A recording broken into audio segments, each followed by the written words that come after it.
Welcome back. Bulletin का आगाज़ करेंगे और कराची के मौसम की बात कर लेते हैं। कराची के मुख्तलिफ इलाकों में बारिश शुरू हो गई है। इस वक्त हल्की बारिश का सिलसिला कराची के मुख्तलिफ इलाकों में जारी है। महकमा मौसमियात की जानिब से ये पेशगोई भी की गई थी और कहा गया था कि मूसलाधार बारिश का इम्कान है। गरज चमक के साथ कराची में बारिश होगी। बात करेंगे, अनवर खान हमारे साथ मौजूद हैं। अनवर, कराची के कौन कौन से इलाके हैं जहाँ इस वक्त बारिश का सिलसिला जारी है? जी देखिए, कराची के जो मुख्तलिफ इलाके हैं वहाँ तेज बारिश का सिलसिला भी शुरू है। सरजानी टाउन है, गुलशन मेमानी, न्यू कराची है, औरंगी टाउन है, नॉर्थ नाजियाबाद है, कराची एयरपोर्ट है। इसके इन इलाकों के अंदर तेज और मूसलाधार बारिश का सिलसिला शुरू हुआ है। ये मानसून बारिशों का चौथा स्पेल है और महकमे मौसमियात के मुताबिक हवा के कम दबाव सिस्टम के जिसने बारिश के सिस्टम को फाल किया था अब वो मौसर हो चुका है और इस तरह बारिश का आगाज जो एक मरतबा फिर जिला सेंट्रल से हुआ है। जिला सेंट्रल के जो मुख्तलिफ इलाके हैं उसमें सरजानी टाउन और रंगी टाउन शामिल हैं। इसके साथ साथ कराची एयरपोर्ट के ऊपर भी जो है हिफाजती इंतजाम को हाई अलर्ट किया गया है। महकमे मौसमियात की जानिब से वार्निंग जारी की गई थी, अलर्ट दिए गए तमाम के तमाम मुतल्लिक़ इदारों को। और नाजियाबाद का इलाका है, साइड एरिया का इलाका है, गुलिस्तान जोर का इलाका है कि जहाँ पर बारिश का सिलसिला शुरू हुआ है। और महकमे मौसमियात के हुक्काम के मुताबिक बारिश बनाने वाला ये सिस्टम कमोबेश 24 से 48 घंटों तक फाल रहेगा, जिसके दौरान कराची के अंदर ज़्यादा मूसलाधार बारिशों का सिलसिला बरकरार रहेगा। और इसके साथ साथ जो अलर्ट जारी किया गया था उसके अंदर महकमा इरीगेशन के अलावा कराची एयरपोर्ट की इंतजामिया को बताया गया था। एयरपोर्ट के अतराफ जो इलाके हैं वहाँ भी सूरत हाल को कंट्रोल करने के लिए तमाम इंतजाम मुकम्मल किए गए। वजारत बल्दियात जो थी उसने इमरजेंसी को नाफिज किया था। जो तमाम बल्दियाती इदारे हैं उनके अंदर इमरजेंसी नाफिज है। अमले की छुट्टियों को जो है मनसूख किया जा चुका है। उसके साथ साथ कराची के जो सरकारी अस्पताल है महकमा सेहत की जानिब से वहाँ भी हाई अलर्ट जारी किया गया है। तमाम अस्पतालों के अंदर पैरामेडिकल स्टाफ की छुट्टियों को मनसूख किया गया है। गुज़िश्ता होने वाली बारिश का जो तीसरा स्पेल था उसके नतीजे में बहुत बड़ी तादाद के अंदर कराची के जिला बस्ती के इलाके शदीद मुतासर हुए थे। इसके साथ साथ NDMA ने इस वक्त जो काम किया है वो ठीक है। NDMA और FWO की जानिब से सफाई का काम किया गया। ये चौथा स्पेल है बारिश का, जब बारिश कराची में शुरू हो गई है। Surjani town, Orangi town, north Nazimabad site area और कराची के ये मुख्तलिफ इलाके हैं जहाँ पर अब बारिश शुरू हो चुकी है और दर्जे हरारत में कमी आई है।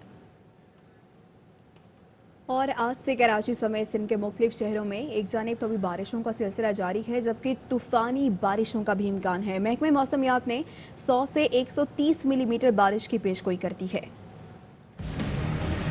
मदरसे के बच्चे हैं जिनको रेस्क्यू किया जा रहा है। ये देखिए डूब रहा बंदा। कराची समेत सिंध भर में मॉनसून का चौथा स्पेल बरसने के लिए तैयार। नालों की सफाई का काम तेज, अस्पताल अलर्ट, इंतजामिया मुतहर्रिक। 100 से 130 मिलीमीटर बारिश की पेशगोई ने इंतजामिया की नींदें उड़ा दी हैं। हुक्काम ने कराची समेत सिंध भर के सरकारी अस्पतालों में इमरजेंसी नाफिज कर दी, अमले की छुट्टियां मनसूख। महकमा मौसमियात के मुताबिक बारिश बरसाने वाला एक निजाम खलीज बंगाल में है तो दूसरा हवा का कम दबाव जुनूब मशरिक में भी मौजूद है। दोनों सिस्टम 6 अगस्त से ज़ेरी सिंध में असरअंदाज हो सकते हैं, जिसके नतीजे में कराची, हैदराबाद, ठट्टा, बदीन में आंधी के साथ मूसलाधार बारिश होगी। कराची, हैदराबाद में अर्बन फ्लडिंग का खदशा जाहिर किया जा रहा है। कराची में मानसून बारिशों से पहले नालों की सफाई मुकम्मल करने के लिए FWO हैवी मशीनरी के हमरा मसरूफ़ अमल है। इस हवाले से मजीद जानते हैं। गुज्जर नाले पर मौजूद हैं हमारे नुमाइंदे अफसल खान। जी अफसल। जी देखिए, मैं इस वक्त गुज्जर नाले पर मौजूद हूँ जहाँ पर FWO का अमला वज़ीर आज़म के हुक्म पर NDMA और उसके जो दिली इदारे हैं वो जो है मसरूफ़ अमल हैं कराची के अंदर नालों की सफाई और दिगर सफाई सुथराई के हवाले से जो मामलात हैं उनको हल करने के लिए। कराची के तकरीबन 550 छोटे बड़े नाले हैं जिनमें सफाई का काम जारी है। 7000 टन से ज़ायद कचरा इन नालों से निकाला जा चुका है। उसके अलावा तकरीबन 40 मुकामात पर इन नालों में चौक पॉइंट्स हैं जिनमें से बेशतर को क्लियर कर दिया गया है। इन नालों की 70% से जायद सफाई जो है वो मुकम्मल कर दी गई है और मजीद तेजी से काम जारी है कि जल्द से जल्द इन नालों को क्लियर किया जाए ताकि बारिश होने के बाद मजीद मसाइल पैदा ना होने पाएं। जी, कराची में FWO के तहत नालों की सफाई का काम जारी है, ताहम शहर में मौजूद बहुत से नालों पर तजावुज़ात की वजह से नाले की सफाई का काम भी मुश्किलात का शिकार हो सकता है। इस वक्त सोल्जर बाजार नाले पर मौजूद हैं हमारे नुमाइंदे फैजुल्ला खान। फैजुल्ला, आगाह कीजिएगा। अब मौजूद है सोल्जर बाज़ार 1 नंबर पे, जहां हमारे कैमरामैन काशिफ आपको दिखाएंगे कि किस तरह से ये इस इलाके में अतराफ आबादी के बीचों बीच ये नाला मौजूद है। अहम सवाल ये है कि यहाँ पर FWO کی بھاری مشینری کس طرح سے پہنچے گی. اس علاقے میں دیکھا جا سکتا ہے کہ یہ دونوں طرف گھر آباد ہیں, اس کے بیچ میں گلی ہونی چاہیے, لیکن یہاں گلی کے بجائے نالا ہے. یہ نالے کے اوپر ہی تقریباً گھر بنے ہوئے ہیں. بہت ساری جگہ نالے کی ان گھروں نے گھیر لی ہے, جس کی وجہ سے یہ نالا چوک ہوا ہے. اور اب اہم ترین بات یہ ہے کہ اس کی صفائی کیسی ہوگی. مشینری ہیوی ہوتی ہے, اس کے ساتھ ڈمپر ہوتے ہیں اور شاول ہوتے ہیں, لیکن ان کا یہاں تک آنا ممکن ہی نہیں ہے کیونکہ یہاں تک راستہ ہی نہیں ہے. جب بارش ہوتی ہے تو اس کے نتیجے میں یہ نالا اوور فلو ہو جاتا ہے اور گھروں میں یہ گندا پانی داخل ہو جاتا ہے. لیکن شہریوں نے تو مطالبہ کیا ہے کہ اس نالے کو صاف کیا جائے تاکہ ان کے گھروں میں جو پانی داخل ہوتا ہے وہ نہ ہو سکے, باڑ لگائی جائے. گھروں سے کچرا بھی اسی نالے میں پھینکا جاتا ہے. صفائی کا کوئی انتظام نہیں ہے, جس کی وجہ سے اس نالے کی صفائی بہت زیادہ مشکل دکھائی دیتی ہے. جی, بارش کی خبروں نہیں کہ الیکٹرک کے نظام کو بٹھا دیا. بارش بھی شروع نہیں ہوئی تھی کہ اس سے پہلے ہی بن قاسم پاور پلانٹ سے 130 میگا واٹ بجلی کی فراہمی بند ہو گئی. آدھے سے زائد شہر میں غیر اعلانیہ بدترین لوڈ شیڈنگ. بیشتر علاقوں میں 10 گھنٹے تک بجلی غائب. کئی علاقوں میں شہریوں نے رات جاگ کر گزاری. میں اڑ گیا ہے, کبھی کچھ سکون ہی نہیں ہے. سکون ایسا ہمارا اڑ گیا سارا, پتہ نہیں کیا ہوگا ہم لوگوں کا.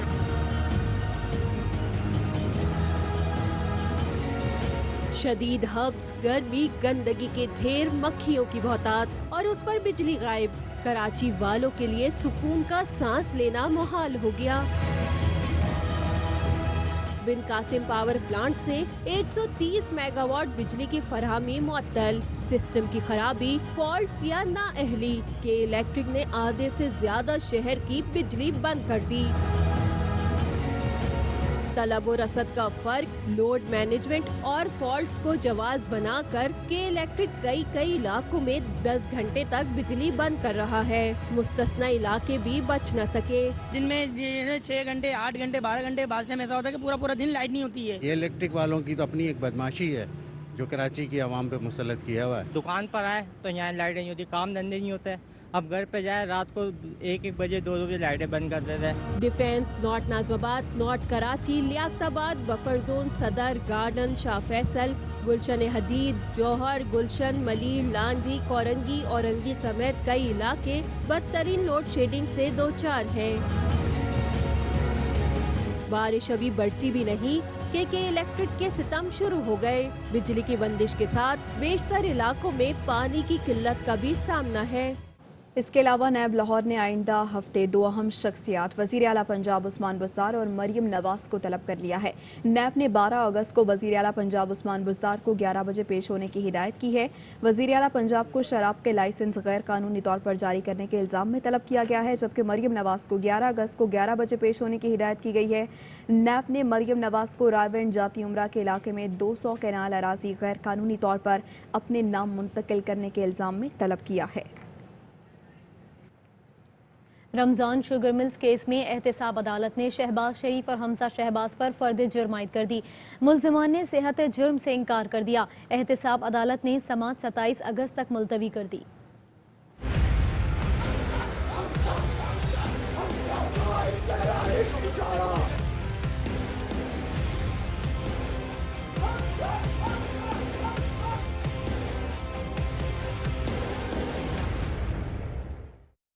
رمضان شوگر ملز کیس میں شہباز شریف اور حمزہ شہباز پر فرد جرم عائد. ملزمان کا صحت جرم سے انکار. لاہور کی احتساب عدالت میں رمضان شوگر ملز کیس کی سماعت ہوئی. اپوزیشن لیڈر شہباز شریف نے عدالت میں اپنے بیان میں کہا کہ یہ ایک جھوٹا کیس ہے. ایم پی اے شوکت علی نے ترقیاتی فنڈ لیے تھے جو ہر ایم پی اے لیتا ہے. پنجاب کی 12.5 سال خدمت کی, کروڑوں روپے کے ٹی اے ڈی اے نہیں لیے.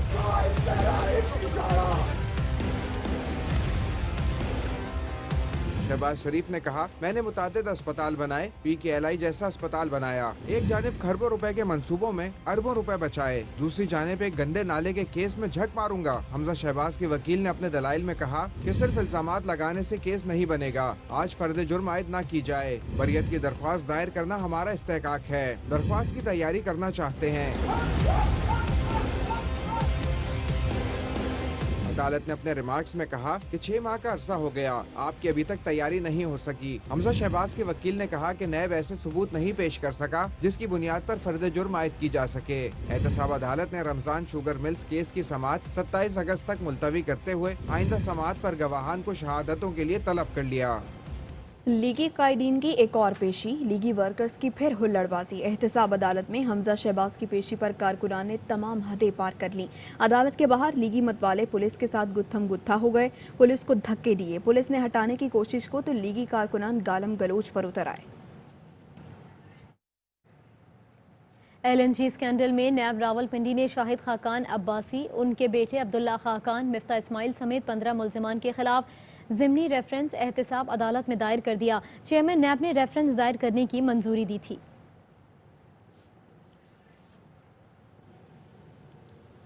नून लीगी रहनुमा शाहिद खाकान अब्बासी की नैब पर तनकीद। कहते हैं 2 साल हो गए, इंक्वायरी हो रही है, अभी रेफरेंस दायर नहीं हुआ। नैब का मशकूर हूँ जिसने मुझे अरबपति लोगों के लिस्ट में शामिल कर दिया। चेयरमैन नैब से पूछूंगा कि टैक्स पेड पैसे से मनी लॉन्ड्रिंग कैसे होती है। 2 साल हो गए इंक्वायरी इस केस में शुरू हुई है और आज तक रेफरेंस फाइल नहीं हो सका। मैं चेयरमैन नैब से जो सुप्रीम कोर्ट के जज रहे हैं उसे पूछना चाहूंगा कि टैक्स पेड पैसे से मनी लॉन्ड्रिंग कैसे होती है। नैब का मशकूर हूँ जिन्होंने मुझे पाकिस्तान के अरबपतियों की फहरिस्त में शामिल करा दिया है। ये तमाशा जो नैब का है, हम पहले दिन से कह रहे हैं इस इदारे को खत्म कर रहे हैं वरना ये पाकिस्तान को खत्म कर देगा। हुकूमत का हर इदारा, हर शोबा आज जवाल पजीर है, तबाह हो रहा है और पाकिस्तान के अवाम परेशान है। यहाँ पर आपको अपडेट करें, वजीर आजम इमरान खान की ज़ेर सदारत मुश्तरका मफादात कौंसिल का इजलास शुरू हो चुका है। बात करेंगे, हमारे नुमाइंदे अब्दुल कादिर हमारे साथ हैं। अब्दुल कादिर, क्या डिटेल्स हैं? देखिए, तकरीबन 7 महीने के बाद ये इजलास हो रहा है। 42वां इजलास है। वज़ीर आज़म इमरान खान की ज़ेर सदारत इस वक्त शुरू हुआ है। चारों सूबों के वज़ीर आला मौजूद हैं इस इजलास में और इससे पहले उन्होंने वज़ीर आज़म से अलग मुलाकात भी की है और अपनी तजावीज़ इजलास से पहले भी वज़ीर आज़म को पेश की गई हैं। मुश्तरका मफादात कौंसिल में अटॉर्नी जनरल ऑफ पाकिस्तान और मुतल्लिका हुकाम के जो कौंसिल मेंबरान हैं वो शरीक होंगे। ओगरा ऑर्डिनेंस 2002 में तरमीम के मामले पर गौर होगा। सूबों के दरमियान पानी के मसाइल का जो मामला है उस पर गौर किया जाएगा। इससे मुतल्लिका जो मंसूबे हैं और पानी की मुनसिफाना तकसीम के मामला पर तफसीली मुशावरत होगी। कौमी कमीशन बराए इंसानी तरक्की और बुनियादी तालीम कुछ मामला हैं उनसे मुताल्लिक 18वीं तरमीम का जायजा लेते हुए फैसले किए जाएंगे। इसके साथ साथ 2017-18 में जो मुश्तरका मफादात कौंसिल के सालाना जायजा रिपोर्ट है वो भी पेश की जाएगी। अवामी फलाह के जो मंसूबे हैं खासतौर पर सेहत से मुतालिक उनसे पर जो अब तक अमल दरामद हुआ है उनका भी जायजा लिया जाएगा और कुछ अहम फैसले किए जाएंगे। तो इजलास वज़ीर आज़म की ज़ेर सदारत शुरू हो चुका है। अब्दुल कादिर, अपडेट्स लेते रहेंगे, शुक्रिया आपका। वज़ीर आज़म इमरान खान ने कौमी राबता कमेटी का इजलास भी आज तलब कर लिया है। ज़राए के मुताबिक इजलास में स्कूल, शादी हॉल्स और तफरीगाहों को खोलने से मुताल्लिक फैसला मुतवक्के है। कौमी राबता कमेटी का इजलास मुश्तरका मफादात काउंसिल के इजलास के फौरी बाद होगा। चारों सूबों के नुमाइंदगान और अस्करी हुकाम इजलास में शरीक होंगे। ज़राए के मुताबिक NCOC के फैसलों पर अमल दरामद रिपोर्ट पेश की जाएगी, इजलास में की जाएगी। कोरोना वायरस की मौजूदा सूरत हाल के तनाजुर में अहम फैसलों का भी इम्कान है। ज़राए के मुताबिक इजलास में स्कूल, शादी हॉल्स और तफरीगाहों को खोलने से मुताल्लिक फैसला मुतवक्के है। ज़राए के मुताबिक मुहर्रमुल हराम के हवाले से SOPs का भी जायजा लिया जाएगा। मुल्क में कोरोना केसेस और अमवात की तादाद में कमी का सिलसिला जारी है। National command and operation centre ने कोरोना के ताज़ा तरीन आदादो शुमार जारी कर दिए हैं, जिसके मुताबिक 24 घंटे में मुल्क भर में कोरोना वायरस के 21 मरीज जहाँ बहक हुए। 727 अफराद में कोरोना की तस्दीक हुई। कोरोना के एक्टिव केसेस की तादाद 29,770 है। कोरोना के 2,56,058 मरीज सेहतयाब हो चुके हैं। मुल्क में 2,81,863 मुसद्दिका कोरोना केसेस रिपोर्ट हो चुके हैं। वापस आएंगे एक ब्रेक के बाद, हमारे साथ रहिए।